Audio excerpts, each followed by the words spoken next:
Guntakal MLA Gummanuru Jayaram మరోసారి తమదైన శైలిలో స్పందించారు. గతంలో తాను చేసిన మాటలపై ఎవరు ఏమనుకున్నా నాకేంటి అంటూ వ్యాఖ్యానించారు.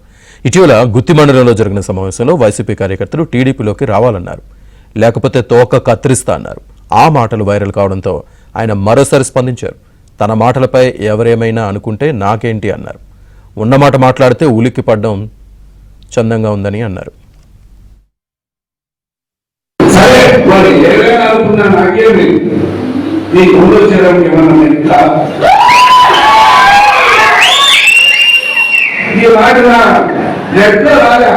మీ అందరూ ఆశీర్వాదం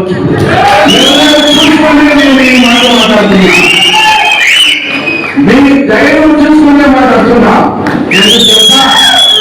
నేను కర్నూలు జిల్లా నుంచి వచ్చి అనంతపురం జిల్లాకి 30 రోజులు గెలిపించారు చూడు.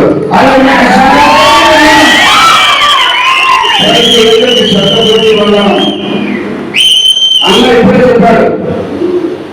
అదేనా మీరు ఏమైనా వాగ్దానం చేశారా అని ఆయన అన్నారు.